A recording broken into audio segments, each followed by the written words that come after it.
Hola, en el video anterior revisamos las ecuaciones de Green fuera de equilibrio que se conoce como el método NGF, que se usa para calcular el flujo de corriente en dispositivos en la nanoscala. En este video vamos a repasar la teoría cuántica y estudiar la naturaleza de onda del electrón para tratar de vislumbrar los efectos de transporte electrónico en dispositivos de dimensiones supremamente reducidas, tal y como lo tenemos hoy en día, y también en los dispositivos que se proyectan a futuro.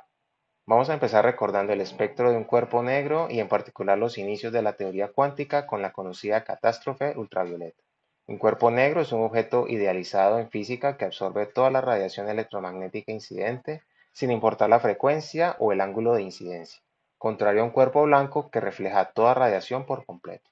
En esta figura vemos una realización aproximada de un cuerpo negro en el que una fuente de luz ingresa por un pequeño agujero y es muy poco probable que vuelva a salir. Sin embargo, debemos tener en cuenta que estos objetos pueden emitir radiación en equilibrio térmico con un rango específico de longitudes de onda.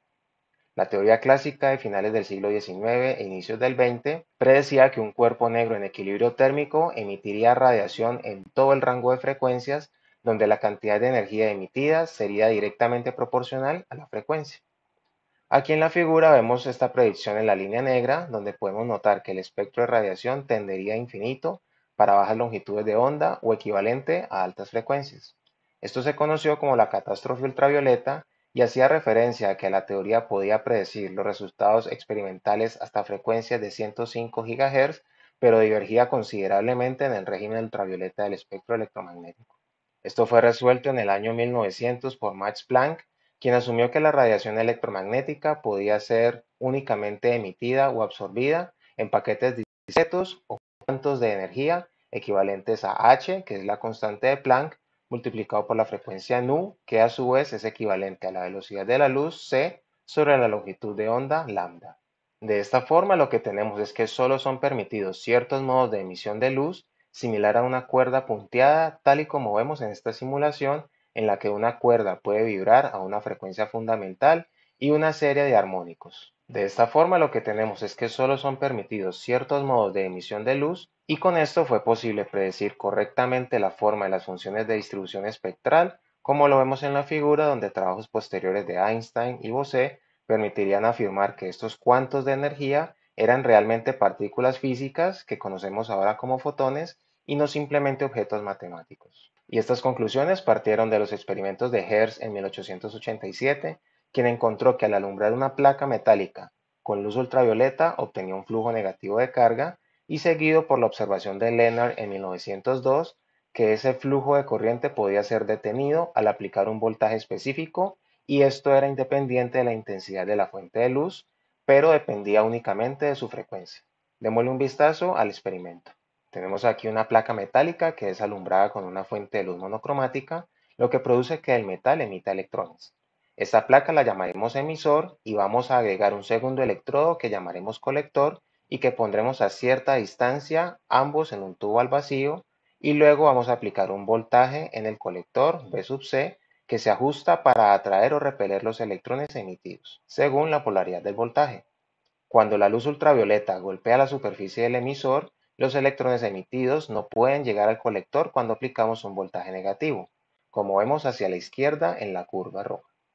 Sin embargo, al aplicar voltajes positivos en el colector, encontramos que los electrones pueden llegar al colector y tenemos entonces un aumento en el flujo de corriente que vemos hacia la derecha de la curva roja, y que se satura una vez que todos los electrones emitidos son capturados por el colector y cuyo número depende de la intensidad de la fuente de luz. Todo esto fue retomado por Einstein, quien en 1905 propuso que la luz estaba en efecto compuesta por pequeños paquetes de energía o partículas que llamaría fotones o cuantos de luz, y cuya energía era igual a la constante de Planck h multiplicado por la frecuencia nu de la onda electromagnética, como lo había propuesto Planck unos años atrás. Y retomando el experimento, lo que tenemos es que la energía del fotón incidente debe ser igual o mayor a la función de trabajo del metal, que en la gráfica la denotamos como phi, y que se refiere a la energía mínima necesaria para remover un electrón de la superficie del material. Y luego la energía cinética del electrón emitido es la energía restante que le queda luego de superar la barrera de energía que representa esta función de trabajo. Hasta este punto tenemos que la luz está formada por partículas, sin embargo, Experimentos anteriores de Thomas Young en 1801 habían demostrado que la luz tenía un comportamiento de onda mediante el conocido experimento de la doble hendidura. Como vemos en esta simulación de Falstad, el experimento consiste en iluminar con una fuente de luz coherente una placa con dos hendiduras paralelas, de forma que la luz atraviese dichas hendiduras y se observe el efecto en una pantalla detrás de la placa. La naturaleza de onda de la luz hace que las ondas interfieran al atravesar las hendiduras y que sea posible observar bandas discretas claras y oscuras en la pantalla, opuesto a lo que encontraríamos al lanzar partículas clásicas a través de las hendiduras. Aquí podemos ver el resultado de disparar un láser de luz verde a través de dos hendiduras de 0.4 milímetros de ancho, separados a una distancia de 0.1 milímetros, donde nos encontramos con el patrón de interferencia que recién observamos en la simulación. Este mismo experimento fue luego usado por Davison y Gerner en 1927, quienes demostraron que los electrones tienen exactamente el mismo comportamiento, tal y como vemos en la figura, donde se dispara un haz de electrones a la placa con las hendiduras y se puede observar un patrón de interferencias en la placa de detección. Y con todas estas observaciones se pudo determinar que tanto la luz como la materia tenían características de onda y de partícula, lo cual muestra la naturaleza probabilística de los fenómenos en mecánica cuántica.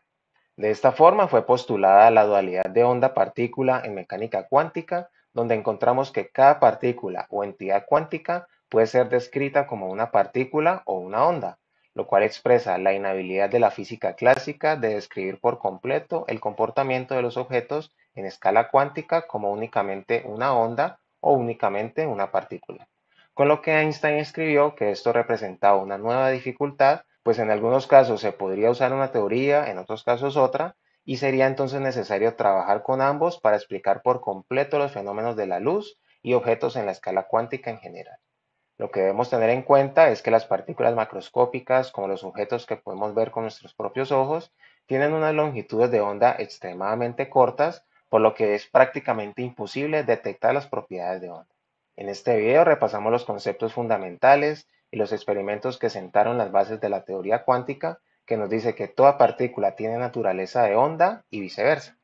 Debemos tener esto en mente cuando pasemos a resolver la ecuación de Schrödinger en el siguiente video, que usaremos para estudiar la función de onda de un sistema en mecánica cuántica. Saludos.